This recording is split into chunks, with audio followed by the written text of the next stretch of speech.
Okay, Jayasurya sir, നമ്മൾ കണ്ടു ഇപ്പോ പപ്പു എന്ന് ചാനലുകാരൊക്കെ അല്ലെങ്കിൽ കോമഡിക്കാരൊക്കെ ട്രോളുകാരൊക്കെ വിളിക്കുന്ന രാഹുൽ ഗണ്ഡി, അതിനുശേഷം പ്രിയങ്ക ഗണ്ഡി, ഇവരൊക്കെ വിജയിച്ചു പോകുന്നത് വീണ്ടും വീണ്ടും കണ്ടുകൊണ്ടിരിക്കുന്നത്. എന്നാൽ കേരളീയരെ സ്വയം വിളിക്കുന്ന പേരാണ് പ്രബുദ്ധൻ എന്നുള്ള പേരും.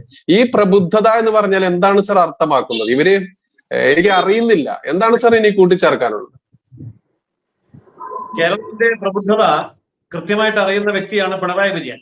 അതുകൊണ്ടാണ് അദ്ദേഹം ബെയിലി പാലം നിർമ്മിച്ചതിന് ശേഷം അതിന്റെ അടിയിൽ കല്ല് വിരിച്ചു ഞങ്ങൾ എന്ന് പറഞ്ഞ് കോടികൾ എഴുതി സമർപ്പിച്ചത്. ഒരു മൃതശരീരം ദഹിപ്പിക്കാൻ വേണ്ടി, മറവ് ചെയ്യാൻ വേണ്ടി 75,000 രൂപ, ഫുഡിന് വേണ്ടി കോടികൾ, വസ്ത്രങ്ങൾക്ക് വേണ്ടി കോടികൾ. ഈ കോടികളൊക്കെ എങ്ങോട്ട് പോകുന്നു? ഇതൊക്കെ ഇവരുടെ പാർട്ടിയുടെ വേണ്ടപ്പെട്ട ആൾക്കാരിലേക്ക് മാത്രം പോകുന്നു. അതായത് നഗ്നമായിട്ടുള്ള കൊള്ള.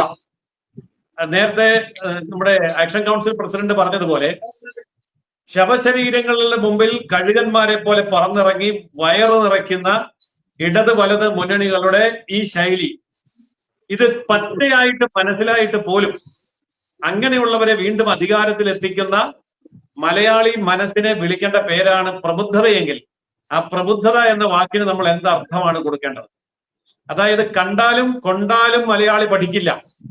വീണ്ടും അവരെ തന്നെ അധികാരത്തിൽ എത്തിക്കുമ്പോൾ BJP അധികാരത്തിൽ വന്ന പ്രദേശങ്ങളിലെ ഇതുപോലെയുള്ള ഡിസാസ്റ്റർ മാനേജ്മെന്റ് എത്ര ഗംഭീരമായിട്ടാണ് നടക്കുന്നത് എന്നുള്ളത് മലയാളി ഇനി എന്നാണ് കണ്ടുപിടിക്കുക? പ്രകൃതി ദുരന്തത്തിന്റെ കാര്യത്തിലാണെങ്കിലും കാർഷിക മേഖലയിലാണെങ്കിലും ഏത് രംഗത്താണെങ്കിലും പ്രശ്നാധിഷ്ഠിതമായിട്ടുള്ള രാഷ്ട്രീയ നിലപാടുകൾ സ്വീകരിക്കാൻ മലയാളി പഠിക്കേണ്ടിയിരിക്കുന്നു. നേരെ മറിച്ച് തെരഞ്ഞെടുപ്പ് വരുമ്പോൾ ദുരന്തം മറക്കുന്നു, തെരഞ്ഞെടുപ്പ് വരുമ്പോൾ കൃഷി മറക്കുന്നു, തെരഞ്ഞെടുപ്പ് വരുമ്പോൾ പട്ടിണി മറക്കുന്നു, തെരഞ്ഞെടുപ്പ് വരുമ്പോൾ ജനകീയ വിഷയങ്ങളെല്ലാം മറക്കുന്നു. കേവലം മതവും ജാതിയുമായി വൈകാരികമായി അതിനെ എടുക്കുന്നു. മദാമ്മയുടെ മകൾ വന്നു കഴിയുമ്പോൾ എല്ലാം മറക്കുന്നു. ലക്ഷക്കണക്കിന് വോട്ടിന്റെ ഭൂരിപക്ഷം കൊടുത്തുകൊണ്ട് ജയിപ്പിച്ചു വിടുന്നു. അവര് ടൂറിസ്റ്റ് പൊളിറ്റിക്സ്, അതാണ് അവരുദ്ദേശിക്കുന്നത്.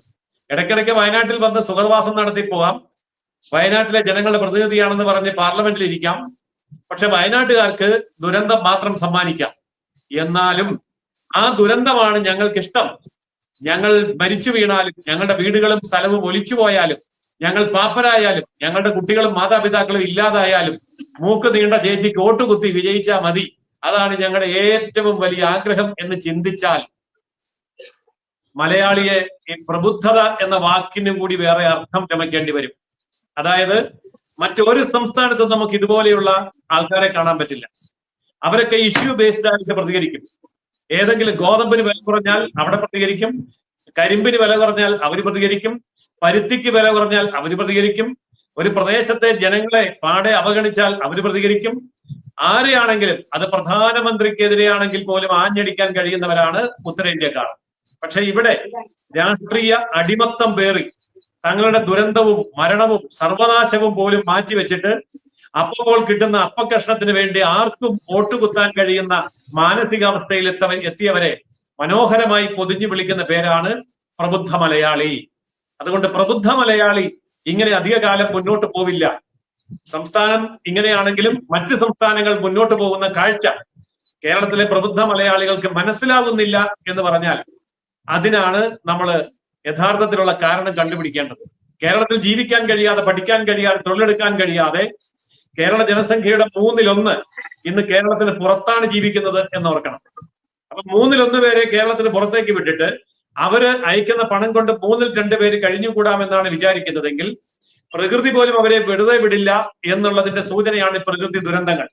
എന്നാൽ ഈ അവസരത്തിൽ പ്രബുദ്ധ മലയാളി അതിനോട് പൊരുത്തപ്പെടുകയും നേതാക്കന്മാരുടെ കൊള്ളയ്ക്ക് നിർബാധം അവസരം കൊടുക്കാൻ വേണ്ടി അവരെ വോട്ടുകുത്തി വീണ്ടും വൻ ഭൂരിപക്ഷത്തിൽ വിജയിപ്പിക്കുകയും ചെയ്യുമ്പോൾ നമുക്ക് പ്രബുദ്ധത എന്ന വാക്കിന് തന്നെ നാണക്കേട് തോന്നുന്ന, അതായത് ഡിക്ഷണറി പോലും ലജ്ജിച്ച് തല താഴ്ത്തുന്ന ഒരു സംസ്ഥാനമായി നമ്മൾ മാറുകയാണ്. എന്നല്ലാതെ ഇതിനെക്കുറിച്ച് കൂടുതലായിട്ടൊന്നും എനിക്ക് കൂട്ടിച്ചേർക്കാനില്ല. കാരണം മലയാളി ദുരന്തങ്ങൾ ഇരന്നു വാങ്ങാനും എത്ര ദുരന്തങ്ങളിലൂടെ കടന്നുപോയാലും കൂടുതൽ വലിയ ദുരന്തങ്ങളെ കാത്തിരിക്കാനും വിധിക്കപ്പെട്ട, ശപിക്കപ്പെട്ട ഒരു സംസ്ഥാനമായി മാറിയല്ലോ എന്നോർത്തുള്ള ദുഃഖം മാത്രമാണ് എനിക്ക് രേഖപ്പെടുത്താനുള്ളത്.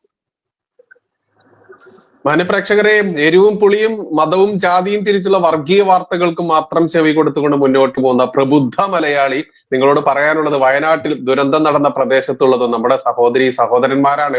അവരുടെ അവസ്ഥ ഇതാണ്. കോടിക്കണക്കിന് രൂപ ഖജനാവിൽ കൈയിട്ട് വാരാൻ വേണ്ടി മാത്രം കാത്തു സൂക്ഷിച്ചുകൊണ്ട്, എന്നാൽ ഈ വയനാട് ദുരന്തത്തിന്റെ പേരിൽ പിരിക്കുകയും ചെയ്തിട്ടുള്ള പിണറായി വിജയന്റെ കൃത്യമായിട്ടുള്ള ഈ ഒരു ദുഷ്ടമുഖം തുറന്നു കാട്ടുന്നതിനാണ് നമ്മൾ ഏകദേശം 114 ദിവസങ്ങളും കഴിഞ്ഞു പോകുന്നു. ഞാനിതിന്റെ തുടക്കത്തിൽ 50 ദിവസം എന്ന് പറഞ്ഞ് തെറ്റായി പറഞ്ഞ് ക്ഷമിക്കുക. അത്തരത്തിൽ 100 ദിവസവും കഴിഞ്ഞു പോയിക്കൊണ്ടിരിക്കുന്ന ഈ നാളുകളിൽ വയനാട്ടുകാർ, നമ്മുടെ സഹോദരങ്ങൾ അനുഭവിക്കുന്ന ഈ ദുരിതത്തിന്, ഇപ്പോഴത്തെ ദുരന്തത്തെക്കാളുപരി ഇപ്പോൾ അനുഭവിക്കുന്ന ഈ ദുരിതത്തിന് കാരണം ഒരേ ഒരു കൂട്ടർ മാത്രമേ ഉള്ളൂ. അക്കൂട്ടരുടെ പേരാണ് പിണറായി വിജയനും കൂട്ടരും, ഇവിടുത്തെ പ്രതിപക്ഷവും കൂട്ടരും, പിന്നെയോ ഇവിടെ ഇപ്പോൾ ജയിച്ചു പോയിട്ടുള്ള പ്രിയങ്ക ഗണ്ഡിയും അടക്കമുള്ള കൂട്ടരുകൾ എന്ന് പച്ചയ്ക്ക് പറയേണ്ടതുണ്ട്. അതുകൊണ്ട് അവിടുത്തെ ആ ദുരിതം കൃത്യമായിട്ടും ചൂരൽമലയിൽ ഈ ദുരന്തം അനുഭവിച്ചവരുടെ കൂട്ടത്തിലുണ്ടായിരുന്ന, എന്നാൽ ഭഗവാന്റെ കൃപ കൊണ്ട് ഇന്നും നമ്മുടെ മുൻപിൽ ജീവനോടെ ഇരിക്കുന്ന എന്ന് തന്നെ പറയേണ്ട ഇത്തരത്തിലുള്ള ഷാജിമോന്മാർ ഉള്ളത് കൊണ്ട് നമുക്കിത് പച്ചയ്ക്ക് അറിയാൻ പറ്റുന്നു. അവിടുത്തെ ആക്ഷൻ കൗൺസിലിന്റെ ചെയർമാനായിട്ടുള്ള അദ്ദേഹം തന്നെ ഈ വിവരങ്ങൾ പറയുമ്പോൾ ഇതിലധികം തെളിവ് എന്തിനാണ് വേറെ എന്നുള്ളത് മറ്റാരും നമുക്ക് പറഞ്ഞു തരേണ്ട ആവശ്യമില്ല. ഏതായാലും ഈ വിഷയത്തിൽ അഡ്വക്കേറ്റ് ജയസൂര്യൻ സാറായാലും ഷാജിമോൻ ജിയാലും കൃത്യമായിട്ട് ആളുകളിലേക്ക് അഭിപ്രായം എത്തിച്ചു, അവിടുത്തെ വിവരങ്ങൾ എത്തിച്ചു എന്ന വിശ്വാസത്തോടെ തൽക്കാലം നമ്മൾക്ക് ഈ സെഷൻ ഇവിടെ അവസാനിപ്പിക്കുക. കാരണം ഈ വിഷയം നമ്മൾ ഇനിയും വിടുന്നില്ല. ഇതിന്റെ ഫോളോ അപ്പ് ആയിക്കൊണ്ട് തന്നെ ഷാജിമോൻ ജി ഇനിയും കൂടുതൽ വിവരങ്ങൾ നമ്മൾ അടുത്ത ദിവസങ്ങളിലേക്ക് കൊണ്ടുവരേണ്ടതുണ്ട്. അതിന് അങ്ങയുടെ സഹായം വേണ്ടതുണ്ടെന്ന അഭ്യർത്ഥനയോടെ തൽക്കാലം വിശിഷ്ട അതിഥികളുടെ ആ ഒരു പെർമിഷനോട് കൂടി തന്നെ തൽക്കാലം നമുക്ക് ഈ സെഷൻ ഇവിടെ അവസാനിപ്പിക്കാം. നന്ദി, നമസ്കാരം. ജയ് ഹിന്ദ്, ജയ് ശ്രീറാം.